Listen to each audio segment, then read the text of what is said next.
ಒಬ್ಬ ಶಾಸಕರಾದವನಿಗೆ ಯಾವುದೇ ರಾಜಕಾರಣಿ ಆಗಲಿ ಅವನಿಗೆ ಅವರ ಕ್ಷೇತ್ರದಲ್ಲಿ ಅವರ ಭಾಗದಲ್ಲಿ ಏನು ಜನರ ಬದುಕಿಗೆ ನಾವು ಒಂದು ಬದಲಾವಣೆ ಮಾಡ್ತೀವಲ್ಲ ಅದು ಭಾಳ ಮುಖ್ಯ.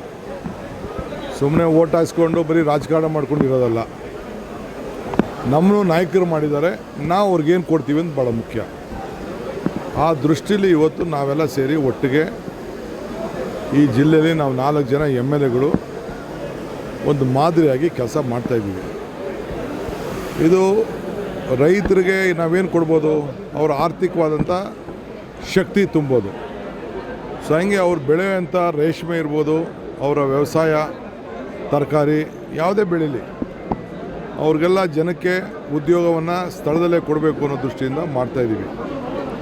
ಸೊ ಈ ಬೆಂಗಳೂರು ದಕ್ಷಿಣ ಜಿಲ್ಲೆ ಮತ್ತೆ ಹೆಸರನ್ನ ಉಳಿಸ್ಕೊಂಡು ಇವತ್ತು ಅವ್ರಿಗೆಲ್ಲ ನಾವು ಯಾವ ಶಕ್ತಿ ಬಂದಿದೆ ಅನ್ನೋದನ್ನ ಪ್ರತಿಯೊಬ್ಬರಿಗೂ ನೀವು ಕೇಳಿ. ಅವ್ರೇನು ಹೇಳಿದ್ರು, 5 ಲಕ್ಷ ಆಯಿತು, 3 ಲಕ್ಷ ಆಯಿತು, 4 ಲಕ್ಷ ಆಯಿತು. ಎಲ್ಲರ ಜಮೀನು ಅಷ್ಟೇ ಆಯ್ತಿತ್ತು. 6,000 7,000ಕ್ಕೂ ತೊಗೊಂಡವ್ರದ್ದು ಇವತ್ತು 2 ಕೋಟಿ 3 ಕೋಟಿ ಆಗಿದೆ. ಸೊ ಅಷ್ಟಕ್ಕೆಲ್ಲ ಶಕ್ತಿನ ನಾವು ಕೊಟ್ಕೊಂಡು ಬಂದಿದ್ದೀವಿ. ಸೊ ಅದರಿಂದ ಇವತ್ತು ನಾವು ಶಿಂಷಾಯಿಂದ ನೀರು ಸತ್ಯಗಾಲ, ಶಿಂಷಾ ಅಂದರೆ ಸತ್ಯಗಾಲ ಪಕ್ಕ, ಅದು ಅಲ್ಲಿಂದ ನೀರು ಕಣ್ವಾಯಿಂದ ಬಂದು ತಿರ್ಗಾ ಇಲ್ಲಿ ಹೇಮಾವತಿ ನೀರು ಅಲ್ಲಿ ತಗೊಬಂದು ತಿರ್ಗಾ ಇನ್ನೊಂದು ರೌಂಡ್, ಈಗ ಮೊನ್ನೆ ತಾನೇ ಏನೋ ಒಂದು ತೀರ್ಮಾನ ಆಗಿದೆ, ನಾಳೆ ನಾಳಿದ್ರಲ್ಲಿ ನಾನು ಹೇಳ್ತೀನಿ, ಅದು ಟೆಂಡರ್ ಕರಿತಾ ಇದ್ದೀವಿ. ಎತ್ತಿನೊಳೆ ನೀರು ಎಲ್ಲ ಇಲ್ಲಿಗೆ ಬರ್ತದೆ. ಸೊ ಆ ಡ್ಯೂಟಿನ ನಾವು ಮಾಡ್ತಾಯಿದ್ದೀವಿ. ಅದಕ್ಕೆ ಕೆಲವರೆಲ್ಲ ಹೊಟ್ಟೆವ್ರು ಏನಪ್ಪ ನನಗಿಂತ ಕೆಲಸ ಮಾಡೋಕ್ಕಾಗಲಿಲ್ಲ, ನನಗಿಂತ ಕೆಲಸ ಮಾಡಲಿಲ್ಲ ಅಂತ ಕೈ ಒಸಿಕೊಂಡು ಕೂತವ್ರೆ. ಕೂತ್ಕೊಳ್ಳಿ ಯಾರ ರೀ, ಬಜೆಟಿಂದ ಏನು ನಿರೀಕ್ಷೆ ಮಾಡೋ ಅವಶ್ಯಕತೆ ಇಲ್ಲ ರೀ.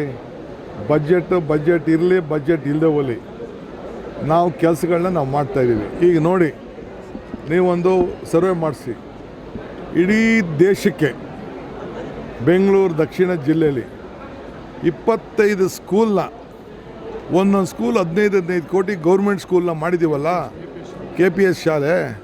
ಯಾರೊಬ್ಬರು ಮಾಡಿದ್ದೇನು ಬಜೆಟಲ್ಲಿ ಬರ್ಸಿದ್ವ ನಾವು ಅದನ್ನು? ನಾವೇ ಅದಕ್ಕೆ ಸೃಷ್ಟಿಕರ್ತರು, ನಮ್ಮದೇ ಕಾನ್ಸೆಪ್ಟು. ಈಗ ಸ್ಟೇಟ್ ಲೆವೆಲ್ ಅದಕ್ಕೊಂದು ಪಾಲಿಸಿ ಕೂಡ ನಾವು ತಂದಿದ್ದೀವಿ ಇಡೀ ರಾಜ್ಯಕ್ಕೆ. ಸೊ 2,000 ಸ್ಕೂಲ್ ಮಾಡಬೇಕು ಅಂತೇಳಿ ನಾವು ತೀರ್ಮಾನ ಮಾಡಿದ್ದೀವಿ. ನಮಗೆ ಬೇರೆಯವ್ರಿಗೆ ಬೇಕಾದ ಬಜೆಟು, ನಮಗೇನು ಬಜೆಟ್ ಬೇಡ. ನಮಗೆ ದೇವರು ಬಜೆಟಲ್ಲಿ ಸೇರಿಸಿ ಕೆಲಸ ಮಾಡಬೇಕು ಅಂತೇನಿಲ್ಲ. ಈಗ ಬಜೆಟು ಹಿಂದೆ ಕುಮಾರಸ್ವಾಮಿ ಇದ್ದಾಗ ಸೇರಿಸಿದೆ ನಮ್ಮೂರಲ್ಲಿ ಮೆಡಿಕಲ್ ಕಾಲೇಜ್ನ. 2 ರೂಪಾಯಿ ಬಂದು ತೆಗೆದಾಕ್ಬಿಟ್ರು, ಎತ್ಕೊಂಡೋಗಿ ಚಿಕ್ಕಬಳ್ಳಾಪುರಕ್ಕೆ ಹಾಕ್ಕೊಂಡ್ರು. ಈಗ ರಾಮನಗರಕ್ಕೂ ಕೊಟ್ಟಿದ್ದೀವಿ ಮೆಡಿಕಲ್ ಕಾಲೇಜು, ಕನಕಪುರಕ್ಕೂ ಮೆಡಿಕಲ್ ಕಾಲೇಜ್ ಕೊಟ್ಟಿದ್ದೀವಿ. ಅರ್ಥ ಆಯ್ತಾ? ಈಗ ತಿರ್ಗಾ ಚನ್ನಪಟ್ಟಣಕ್ಕೂ ಪ್ರೈವೇಟ್ ಮೆಡಿಕಲ್ ಕಾಲೇಜ್ ಕೊಟ್ಟಿದ್ದೀವಿ, ಚಾಮುಂಡೇಶ್ವರಿ ಮೆಡಿಕಲ್ ಕಾಲೇಜು. ರಾಮನಗರದಕ್ಕೆ ಇನ್ನೊಂದು ನಮ್ಮ ಕನಕಪುರ ರಾಮನಗರ ಮಧ್ಯದಲ್ಲಿ Dayananda Sagar medical college ತಂದಿದ್ದೀವಿ.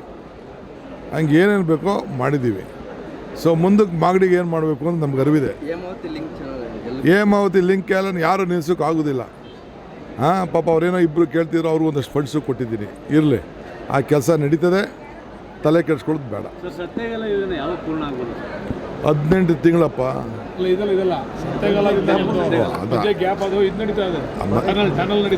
Channel ಕೆಲಸ ನಡೀತಾ ಇದೆ, ಅದೆಲ್ಲ ಆಗಿದೆ. ಅಲ್ಲಿಗೆ ಹೋಗಿ ಸ್ಪಾಟ್ಗೆಲ್ಲ ಹೋಗಿ ಬಂದಿದ್ದೀವಿ. ನಾನು, ಇವರು, ಯೋಗೇಶ್ ಎಲ್ಲ ಹೋಗಿ ಬಂದಿದ್ದೀವಿ. ಆ ಕೆಲಸ ಕೂಡ ಆಗ್ತದೆ. ಸರ್, ಈಗ ಬಜೆಟಲ್ಲಿ ಜಿಲ್ಲೆಗೆ ಸಾಕಷ್ಟು ಸಿಗುತ್ತೆ ಅನ್ನೋಂಥ ನಿರೀಕ್ಷೆ ಇದೆ ನೋಡಪ್ಪ. ಆದ್ಮೇಲೆ ಜಿಲ್ಲೆಗೆ ಸಾಕಷ್ಟು ನೋಡಿ, ನಾನು ಬಜೆಟ್ ಸುದ್ದಿಗೆ ನಾನು ಹೋಗ್ತಾ ಇಲ್ಲ. ಪಾಪ ಬೇರೆಯವ್ರಿಗೆ ಬಜೆಟ್ ಬೇಕು, ನಮಗೇನು ಬಜೆಟ್ ಬೇಡ. ಪೆನ್ನು ಪೇಪರ್ ಅಂತಲೇ ಇದೆ. ಆ ಬಗ್ಗೆ ಎಲ್ಲರಿಗೂ ಕೂಡ ಇದೆ. ಪೆನ್ನು ಪೇಪರ್ ಇದೆ. ಬಜೆಟ್ ಆದ್ಮೇಲೆ ಏನಾದರೂ ಬೆಳವಣಿಗೆ ಜಿಲ್ಲೆ ಕಾದು ನೋಡಿ. ಸರ್, ಈಗ ಶಾಸಕರೆಲ್ಲ ಪ್ರವಾಸ ಮುಗಿಸ್ಕೊಂಡು ವಾಪಸ್ ಬಂದಿದ್ದಾರೆ ಸರ್. ಇನ್ನೇನಾದ್ರು ಭೇಟಿ ಮಾಡಿದ್ರಾ? ಹೇಳಿ, ಶಾಸಕರುಗಳು ಸರ್ ಪ್ರವಾಸ ಹೋಗಿದ್ರು. ಎಲ್ಲಿಗೆ? ಬಂದಿದ್ರಲ್ಲ, ಎಲ್ಲ ಬಂದು ಮಾತಾಡ್ತಾವ್ರಲ್ಲ, ಅಲ್ಲೇನೇ ನೋಡ್ಕೊಂಡು ಬಂದೋ ಮಾಡ್ದು ಅಂತೆಲ್ಲ ತಿಳಿಸ್ತಾವ್ರು.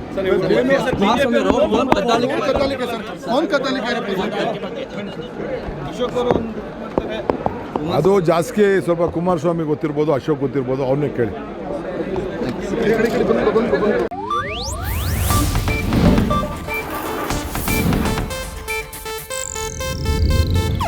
ಇದು ಏಷ್ಯಾನೆಟ್ ನ್ಯೂಸ್ ನೆಟ್ವರ್ಕ್ ಪ್ರಸ್ತುತಿ.